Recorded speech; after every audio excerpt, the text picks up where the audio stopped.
Hi guys, welcome back to Chapter Day. This is my second take on recording this. It was like a very big thunderstorm. I don't know, like something hit somewhere and it's just like intruded the video. So yeah, second take. And yeah, I was supposed to put this video up today. Today was supposed to be the 17th day of a chapter day, but I had technical difficulties that slowed me back a little bit on my video posting. So today we talked about Deuteronomy chapter 4, which talked about the commandments and how Moses told the people to obey them.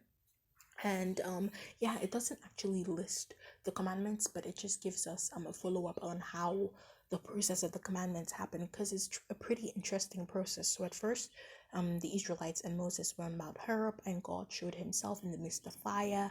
And while Moses went up with two plates, the Israelites and Aaron were worshiping gods, and God got angry. Moses got angry, then he broke the plates, and then they had to make the plates again. So yeah, it's a pretty interesting process. But yeah, that's Deuteronomy chapter 4, and Moses distinctively told them, obey, obey, obey the commandments.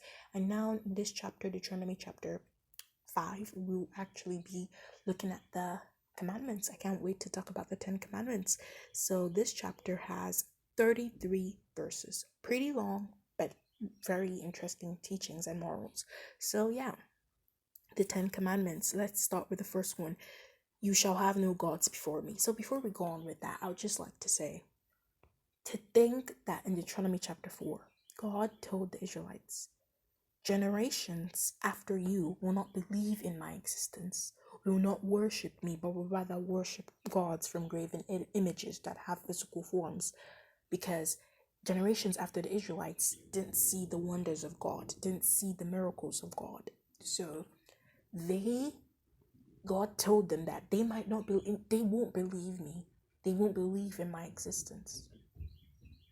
And to think that now in the year 2020 and years before now, so many people, majority of people who don't believe in Christianity or don't have faith or religion in anything, question God's existence based on the fact that he did not show any physical form.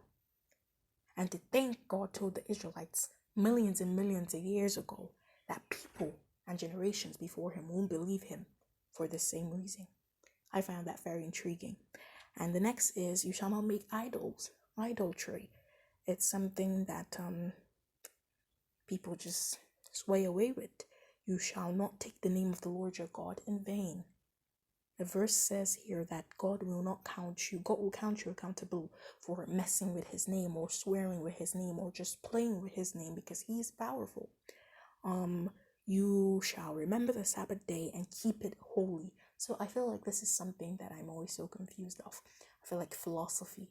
Do you going to work, does that mean you're not keeping the Sabbath day or breaking the rule of the Sabbath day?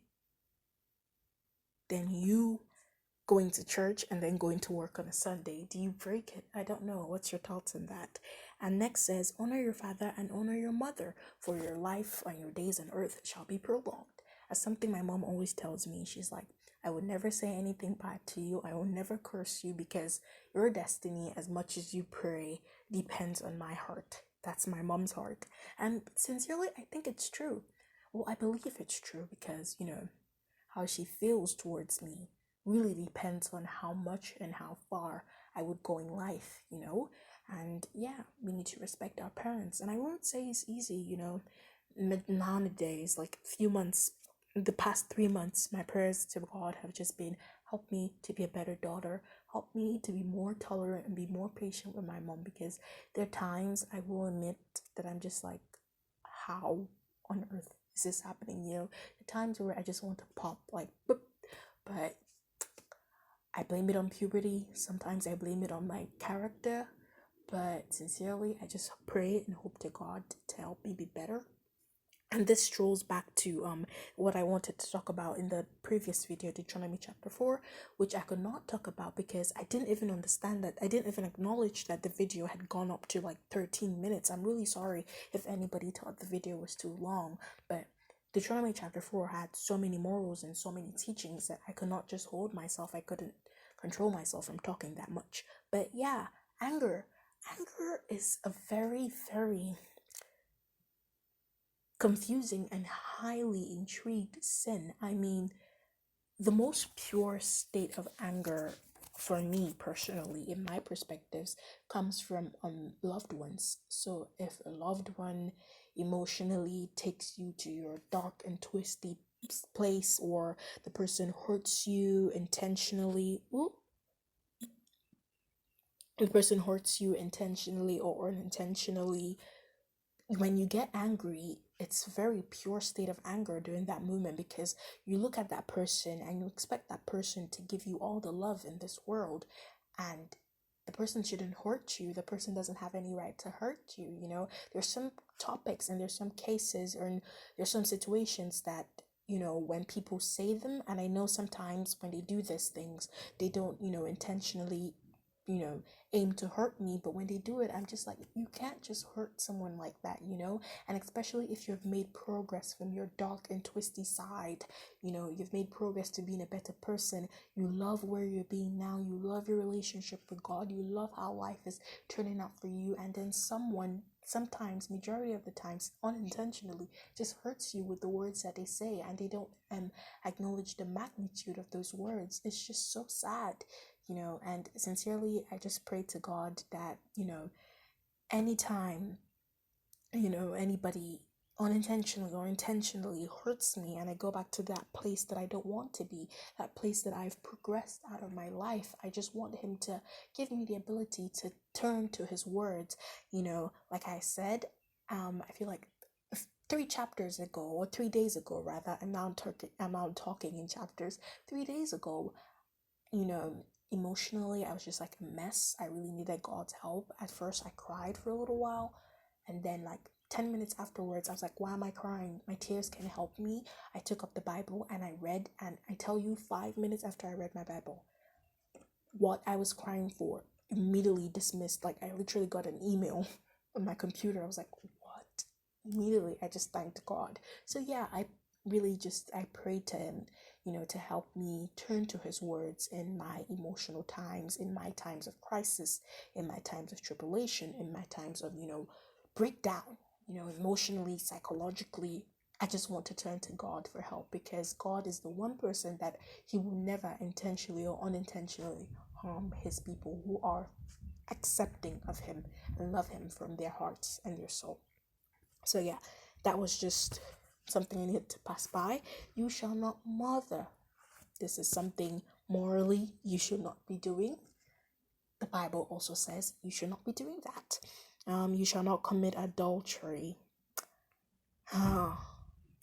This brings us again to what I was talking about yesterday.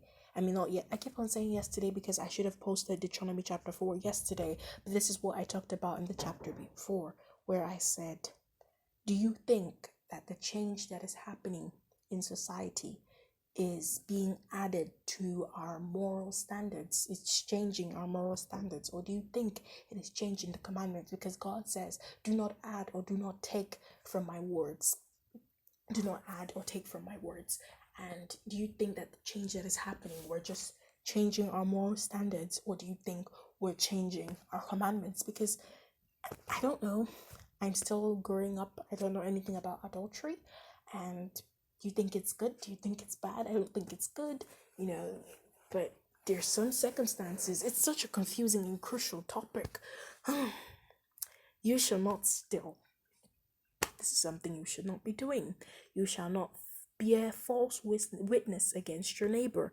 Now, this is something I really want to read. So, you shall not bear false witness against your neighbor. Where is it? Oh, I know it was here. Darn, I have not seen it. But yeah, you shall not bear false witness against your neighbor. You shall not covet. What does covet mean? You shall not covet. Neither shall you covet your neighbor's wife, and you shall not desire your neighbor's house, his friend. Oh, so basically envy. Do not be envious. Do not be jealous. I won't lie. I won't stand here and tell you there have not been times where I have compared my life with other people's life and been jealous. I have been jealous so many times, but it's something that I've prayed to God to help me. And this is something I want to say. I feel like the more we grow up in age, for majority of people, well, I'm going to use my life for example, the more I grow as I get older. I don't want to say I perfectly mastered, but I'm mastering the way to learn the commandments and practice the commandments. And yeah, I feel like as you grow older, for a majority of people, you tend to like the easy ones, like do not steal, do not lie. You know, when we were kids, we might have stolen bubblegum from the store once or twice. But yeah, we were kids. So yeah, stay safe. Thank God for life. And I hope you guys have a nice day or evening, whatever the time is when you're watching this. And see you guys tomorrow. Bye.